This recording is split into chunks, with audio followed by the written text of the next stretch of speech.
আমি মিজানকে আমি তাকে চিনি না। আমি আপনাদের মাধ্যমে বলতে চাই যে মিজান থেকে টাকা নিয়েছি বলা হচ্ছে, আমি ওই মিজানকে তাকে চিনি না, কখনো তার সাথে আমার কথা হয় নাই, দেখা হয় নাই।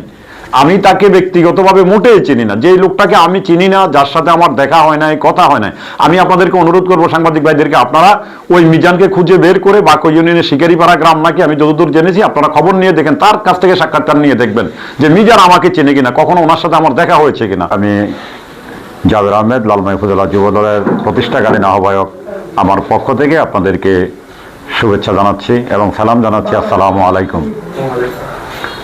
প্রিয় সাংবাদিকবৃন্দ, আপনারা জানেন আজকে দুপুরের পর থেকে একটি ফেক আইডি থেকে, যেটার কোনো অনলাইন ভিত্তি নাই, একটি ফটোকার্ড তৈরি করে, পত্রিকার ফটোকার্ড তৈরি করে আমার বিরুদ্ধে নানা ধরনের অভিযোগ সম্বলিত একটি ফটোকার্ড তারা অনলাইনে ছেড়ে দেয়। এরই মধ্যে আপনারা দেখেছেন এই ফটোকার্ডটির বিরুদ্ধে শত শত প্রতিবাদ হয়েছে। আমার যুবদল, বিএনপি, ছাত্রদল, স্বেচ্ছাসেবক দল সহ আমাদের বিভিন্ন সিভিল সোসাইটি, বিভিন্ন আমাদের ব্যবসায়িকবৃন্দ প্রতিবাদ জানিয়েছেন। আজকে দুপুরের পর থেকে দেখতে পাচ্ছি যে একটি ফটোকার্ড বিভিন্ন আইডি থেকে প্রচার হচ্ছে। এইখানে আমার বিরুদ্ধে অনেকগুলো অভিযোগ আনা হয়েছে, অনেকগুলো আপত্তিকর কথাবার্তা বলা হচ্ছে।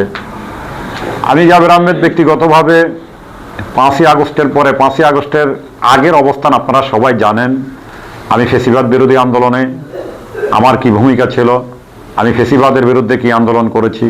বিশেষ করে 16 জুলাই থেকে 5ই আগস্ট পর্যন্ত ঢাকার যাত্রাবাড়িতে আমার অবস্থান, আমি সেখানে অবস্থান নিয়েছি।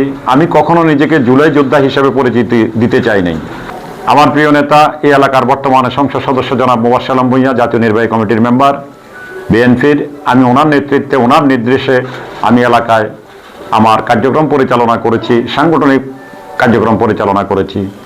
কোনো ব্যক্তি, কোনো দল, কোনো গোষ্ঠী কখনো কোথাও বলতে পারবে না যে আমি জাবের আহমেদ কাউকে কোনো রকমের হয়রানিমূলক কথা বলেছি, কারো কাছ থেকে কোনো রকমের সহযোগিতা নিয়েছি, কারো কাছ থেকে কোনো রকমের অবৈধ উপার্জন ধান্দা করার চেষ্টা করেছি, এইরকম একটি প্রমাণ লালমাই উপজেলায় আপনারা কেউ দিতে পারবেন না। এখানে আমি যাদের সাথে কথা বলছি, যাদের সামনে, তারা অনেকেই আমার এখানে উপস্থিত রয়েছেন, আপনারা সাংবাদিকরাও রয়েছেন, আপনারা নিয়মিত নিউজ কভার করেন, আপনারাও জেনে থাকবেন।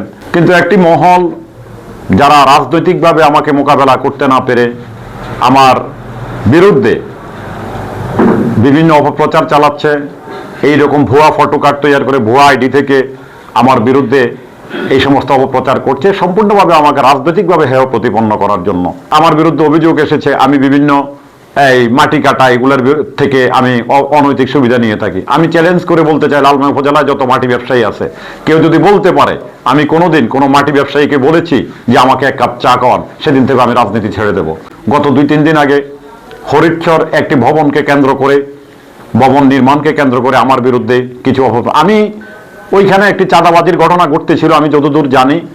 আমাকে আমাদের ওই এলাকার এক কর্মী, সে আমাকে জানানোর পরে আমি তাদেরকে বলেছি যে যদি আমাদের দলের কেউ হয়ে থাকে আমরা সাংগঠনিকভাবে তাদের বিরুদ্ধে ব্যবস্থা নেব।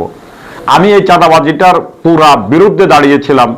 আমাকে ওইটা থেকে নিজেদেরকে আড়াল করার জন্য একটি মহল, একটি গোষ্ঠী ওই ব্যাপারটাকে কেন্দ্র করেই আমার বিরুদ্ধে বড় এই অভিযোগটা এনেছে। এরকম ভিত্তিহীন কথা যারা বলে, যারা রটাচ্ছে। আর আমি আপনাদেরকে আরেকটা অনুরোধ করব, এই সাংবাদিকগুলা, এই সংবাদ নামের এই পোর্টালগুলা, নিউজ পোর্টালগুলা, আপনারা সাংবাদিকরা খুঁজে বের করেন এরা কারা। এদের কোনো পরিচয় দেওয়া হয় না, ওদের কোনো আইডির কোনো সত্যতা পাওয়া যায় না, মিথ্যা ফটোকার্ড দিয়ে এইভাবে বিভ্রান্তি ছড়াচ্ছে। সর্বোপরি লালমাই উপজেলার রাজনীতি, যুবদলের রাজনীতি, লালমাই উপজেলার যুবদল, লালমাই উপজেলার যুবদল একটি সুসংগঠিত সংগঠন। এইখানে কোনো চাঁদাবাজের ঠাঁই নেই, এইখানে কেউ চাঁদাবাজি করার সুযোগ নাই, এইখানে কোনো চাঁদাবাজকে বরদাস্ত করা হবে না। আমি থানায় যাব, আমি এটি জিডি করব, এই যারা এই সমস্ত প্রচার করতেছে, প্রশাসন সেটার ব্যবস্থা গ্রহণ করবে, আমি সেই ব্যবস্থাও নেব।